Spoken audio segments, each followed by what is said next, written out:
Bonjour à toutes et à tous, c'est Benjamin, comment allez-vous? Nouvelle vidéo initiation LT. Aujourd'hui, on va continuer sur notre petite série au niveau du timing. Et on va faire une vidéo assez courte aujourd'hui parce que c'est vrai que hier, on avait résumé pas mal de choses. Les notions sur lesquelles j'aimerais revenir aujourd'hui, c'est tout simplement sur la notion de, si vous voulez, de définition de timing. Alors, il faut comprendre justement que dans le timing, lorsqu'on veut ouvrir un trade, c'est pas forcément si facile d'ouvrir un trade dans le sens où il faut quand même être armé de certaines conditions. On ne peut pas se permettre, comme on en avait vaguement expliqué dans la vidéo précédente, on ne peut pas se permettre, si vous voulez, de prendre que de faibles conditions, même si l'analyse suit, parce qu'effectivement, il faut quand même qu'on soit cadré, il faut qu'on ait quand même une méthode d'intervention. Donc effectivement, même si l'analyse technique joue un rôle extrêmement important dans sa façon de trader, c'est vrai que le timing vient, on va dire, agir de façon complémentaire sur notre méthodologie, et c'est à partir de là justement qu'on va pouvoir gagner sur les marchés financiers. En tout cas, c'est le but, bien sûr. On est tous là pour gagner sur du long terme. Donc l'idée, à côté, c'est tout simplement de se poser les bonnes questions. Pour se poser les bonnes questions, il faut savoir plusieurs choses.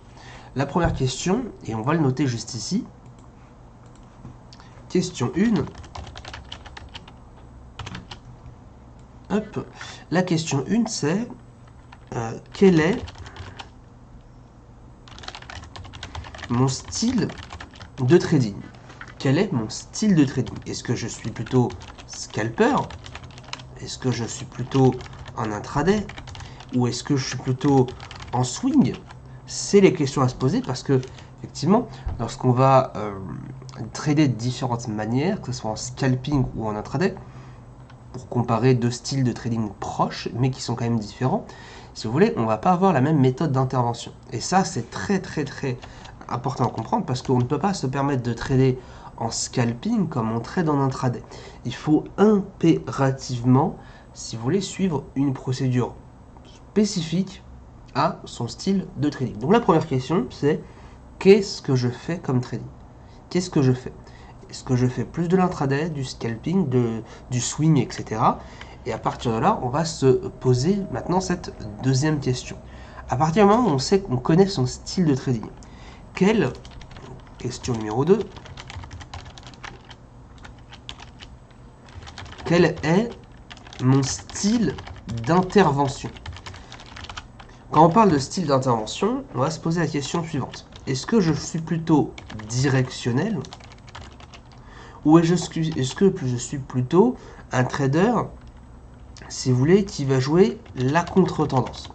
Ça, c'est important parce que dans ces styles-là, vous avez effectivement soit le trader qui va intervenir dans le flux, donc le marché qui monte, le marché convergent sous les moyennes mobiles, etc., sur plusieurs unités de temps, ou vous avez le trader qui va être en contre-tendance, donc il va examiner, qui va attendre des mouvements assez puissants, puis il va essayer de capter une respiration, une correction. Ça, c'est la deuxième question à se poser. Donc vous voyez que petit à petit, on va tout simplement aiguiller. Question numéro 3. Question numéro 3, lorsqu'on parle justement de trader directionnel ou en contre-tendance, peu importe, la troisième question à se poser, c'est quel est, si vous voulez, mon mode d'intervention. Et là, ça fait référence, donc qu'on soit en directionnel ou en contre-tendance, est-ce que je vais attendre une respiration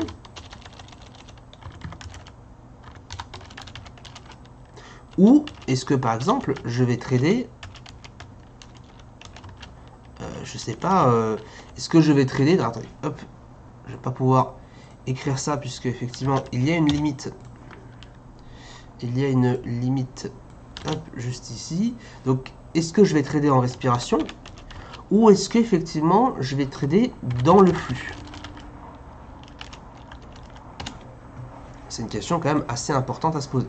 Donc je vais grossir un petit peu cela, vous puissiez voir plus facilement.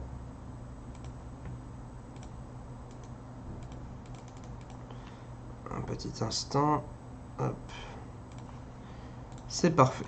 On met ça ici. Question 3. C'est nickel. Donc effectivement, question 3, quel est mon mode d'intervention? Donc est-ce que lorsque je veux trader, par exemple, si on prend l'exemple de la tendance, est-ce que je vais plus attendre une respiration? Donc exemple, je sais pas, là c'est là qu'on va détailler, mais si effectivement je suis sur un style de trading en respiration, il faut bien sûr que je vais trader, je sélectionne des indicateurs techniques, donc indicateurs techniques qui vont m'indiquer justement des retournements des respirations. Ça me paraît logique. Donc vous voyez que en fonction justement de ces choix, on va pouvoir éliminer un certain nombre d'indicateurs. Si je suis dans le flux, eh bien, je vais plus privilégier des indicateurs de vitesse qui vont, si vous voulez, m'indiquer un changement rapide, un retour rapide à la tendance. Donc retour rapide en tendance. Hop, reprise du flux. Donc le flux, c'est vraiment, je pense que je n'ai pas besoin de vous expliquer, c'est vraiment le flux comme je sais pas, comme un confluent ou quoi que ce soit. C'est là où le marché va accélérer. Exemple, juste ici. Et c'est ici à vous, ou à vos indicateurs techniques bien sûr, d'arriver à comprendre à quel moment on va avoir un déclenchement du flux. Donc vous voyez qu'en fonction de votre mode d'intervention, vous allez pouvoir sélectionner différents indicateurs techniques qui vont vous accompagner dans votre stratégie. Donc on a ensuite là, quel est mon mode d'intervention? Est-ce que je trade en respiration? Est-ce que je trade dans le flux? Quatrième question importante à se poser. Question 4.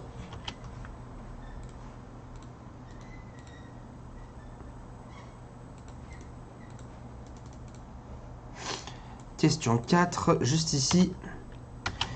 Quels sont les actifs, ou plutôt, quelle est la plage horaire de trading? Ou plutôt, quelle est ma plage horaire de trading? Quand vous voulez trader, bien sûr, vous avez besoin de savoir combien de temps vous allez trader. Certains peuvent se mettre à temps plein, certains vont trader de 8h à 18h, de 8h à 15h, etc. etc. Mais par moment, effectivement, certaines personnes tradent que le matin, tradent que l'après-midi, tradent que le soir, peut-être que tradent 1 heure par jour, etc. etc. Donc l'idée, encore une fois, c'est de se poser la bonne question. Quelle est ma plage horaire? Qu'est-ce que je peux trader? Ça peut, effectivement, en plus, ça peut... Personnellement, je pense que ça peut même remplacer la question 1. Ça peut même être la top question. On part du principe que combien de temps je vais trader. En fonction de cela, je vais me dire qu'est-ce que ensuite je peux faire en style de trading. Parce qu'au final, votre plage horaire va vous aussi déterminer votre style de trading. Mais voilà, rentrons vraiment dans l'idée qu'on peut se permettre, on a le luxe de choisir. Question numéro 5. Et ça, c'est la dernière. Quels sont les actifs que je vais trader? Tout simplement. Puisque, comme je vous ai dit, chaque actif est différent à trader. Donc forcément, il faut obligatoirement que je me plie aux exigences de l'actif que je trade. Et ça, c'est super important. Donc, question 5, quels sont les actifs que je vais trader? Si je trade des indices, comme le DAX, si je trade du marché des devises, donc du Forex, comme l'euro-dollar, si je trade des marchés, des actions, des matières premières, pardon, autant pour moi, comme, je sais pas, le pétrole, l'or, si je traite des actions comme Air France, etc., etc., en fonction des actifs que vous allez traiter, forcément, votre méthode va changer. Et en appliquant vraiment toutes ces questions-là, on va pouvoir ensuite avoir une bonne base pour se dire, bah tiens, je veux techniquement faire ça, ça, ça et ça. Et ça, c'est super important. Et ça, c'est vraiment la clé pour créer, pour savoir exactement sa psychologie, sa personnalité sur les marchés. D'accord? Est-ce que je suis plutôt quelqu'un qui va trader beaucoup, quelqu'un qui va trader peu, quel est mon style d'intervention, quel est mon mode d'intervention, quelle est ma plage horaire, quels sont mes actifs que je vais trader, quel est mon style de trading, etc. etc. Moi personnellement, je ne suis pas un très grand fan de swing, je vais plus m'orienter, hein, c'est vraiment pour vous montrer, je vais plus m'orienter par exemple plus sur du scalping intraday. À côté, je sais que je suis plutôt trader directionnel. J'aime bien trader les respirations pour jouer le ratio. Ma plage horaire, c'est toute la journée. Et quels sont les actifs que je vais trader? Essentiellement du DAX. J'ai répondu à mes questions. Maintenant, je vais pouvoir affiner. Sélection des actifs. Quand on a fait ça. Résultat.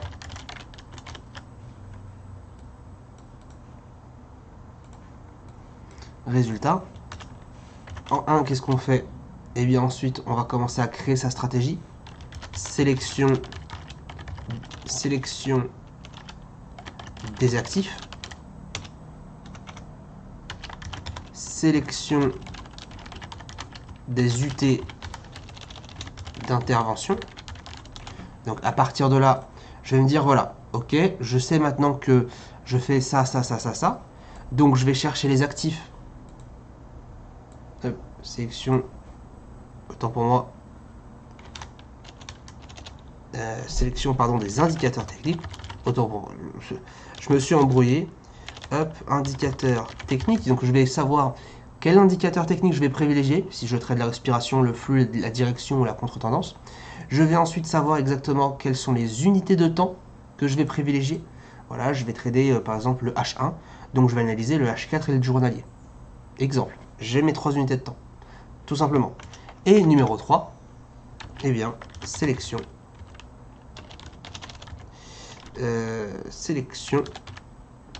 ou plutôt création de la procédure.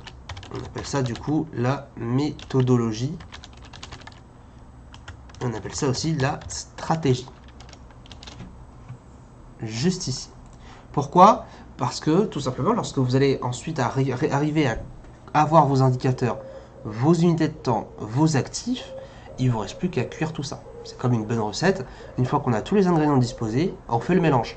Et là, on fait le mélange. La procédure, c'est tout simplement dans un premier temps la stratégie. Donc la stratégie, c'est vraiment votre trading personnel. Et la méthodologie, c'est tout ce qui va englober votre trading, à savoir la stratégie, à savoir votre analyse technique, à savoir votre gestion de risque.